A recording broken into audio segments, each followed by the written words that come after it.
राजू ठोकळ सर मागायची म्हटले की अकोल्यात निदान त्या निमित्तानं तरी त्यांना आठवण झाली की अकोल्यात मोठा आदिवासी जागतिक दिन. आमचा प्रयत्न याच्यातून समाज संघटित व्हावा, एकत्र यावा, आपली ताकद दिसावी. प्रत्येक सणामागत असा हेतू असतो, तसा तो आदिवासी जागतिक दिन करताना आमचा काहीतरी हेतू आहे. आलं का लक्षात? हा, त्याच्यात प्रबोधन जेवढं करायचं तेवढं आम्ही प्रबोधन करतो. जर त्या दिवशी मिरवणुकीचा माहोल आणि आम्ही जर लोकांना लेक्चर व्याख्यान देत बसले तर रात्री कुणी येणार नाही. असेल या निमित्तानं या कार्यक्रमाचे अध्यक्ष डॉक्टर संजयजी दाभाडे, जे विद्यार्थी दशेपासून आजपर्यंत चळवळीमध्ये काम करताय आणि त्यांचं चळवळीसाठी मोठे योगदान आहे, आज ते या कार्यक्रमाचे अध्यक्ष आहेत. त्याचबरोबर ज्यांनी सूत्रसंचलन केले ते डॉक्टर संतोषजी सुपे, या कार्यक्रमाला आवर्जून उपस्थित असणारे जयेंद्रजी दुबळा आणि प्रियदर्शनी दुबळा मॅडम,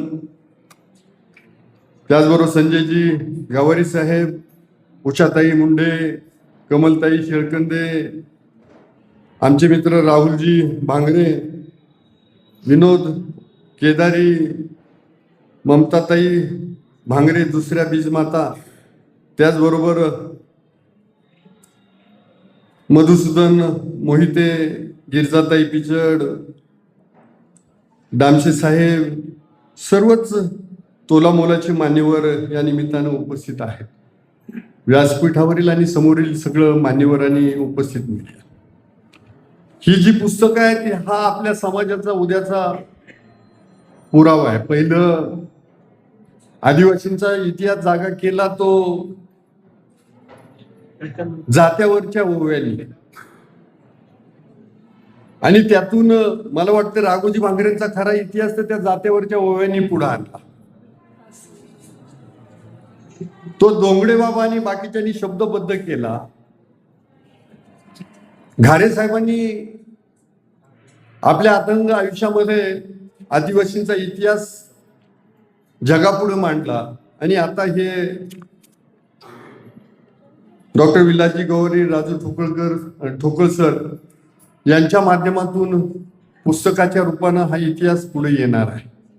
आणि अजूनही आपल्यामध्ये बरेच लेखक आहेत, कवी आहेत.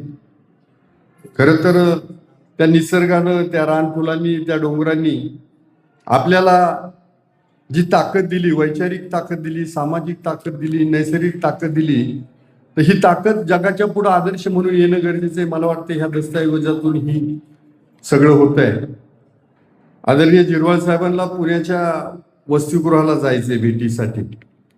काल आपल्याला माहीत असं म्हणून जो काही 14 तारखेचा जाचक JR निघाला होता ऑगस्टमध्ये, तर तो सगळा रद्द केला.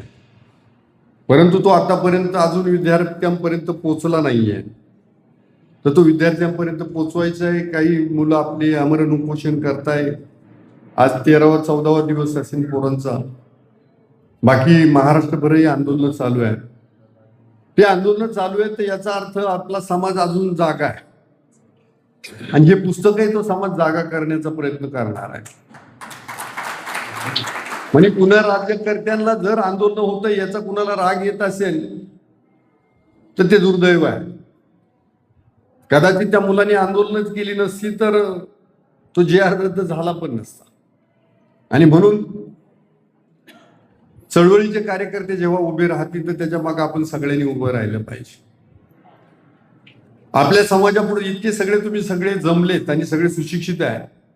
आपल्या पुढची आव्हानं संपलेली नाहीयेत. आणि तुम्हाला परत एकदा सांगतो, कुठलाही राजकीय पक्ष तुमच्या मागे उभा राहणार नाही. आपल्या सगळ्या लढाई आपल्यालाच लढायच्या, ते पहिलं लक्षात ठेवा. कारण राज्यकर्त्यांना सगळ्यांची मतं लागत आहेत. त्यांना फक्त आदिवासींची मतं किंवा धनगरांची मतं किंवा बंजारांची मतं नाही लागत आहे. तर ते एका वेळेला सगळ्यांना खुश ठेवण्याचा प्रयत्न करतायत. आतून त्यांची काय बॉन्डिंग असेल ती वेगळी असते.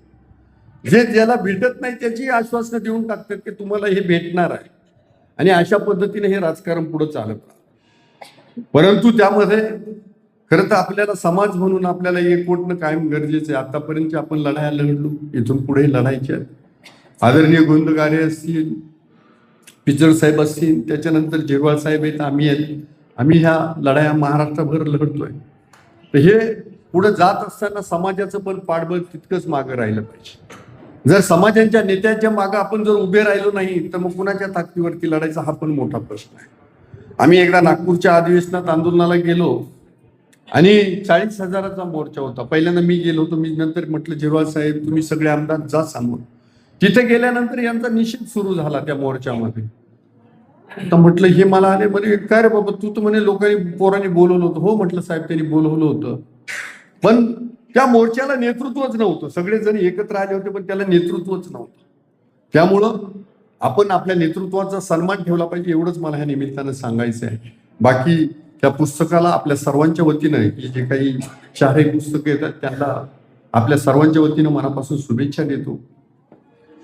आदिवासींचा उठाव हे दुसरं पुस्तक येते. भविष्य काळातही त्यानंतरची जी काही क्रांती झाली त्या निमित्तानं पुढचाही उठाव येईल. धनगरांच्या विरुद्ध लढताना जो काही उठाव झाला तेही या पुस्तकात पुढच्या काळात बंदिस्त होईल. कारण आपल्याला ज्या चळवळी आहेत त्या चळवळी पुढच्यांसाठी मार्गदर्शन ठेवणार आहे. जे काही भेटलंय 1977 पासून धनगर 76 पासून धनगरांची लढाई चालू झालेली होती, त्याचा निकाल आपल्याकडनं 2023ला लागतोय. 50 वर्षी ही लढाई आपण लढलेली, याचं पण भान आपल्याला असलं पाहिजे. आणि शिकलेल्या सवरल्यांकडून मी परत एकदा नमूद करतो, आदिवासी जागतिक दिनाला एकत्र नाही आले तरी चालेल, परंतु समाजाचे जेव्हा मोर्चे निघतील, आंदोलन निघतील तर त्यावेळेला या. आणि तो मेंदू साबित ठेवायचा असेल तर त्याला पुस्तकं वाचणं गरजेचे आहे, चळवळीचे विचार ऐकणं गरजेचे आहेत. आणि ह्या निमित्तानं तो जागर मांडण्याचा प्रयत्न केलाय. परत एकदा लेखकांसाठी त्यांच्या साहित्यासाठी मनापासून शुभेच्छा देतो आणि थांबतो. जय हिंद, जय महाराष्ट्र, जय आहे.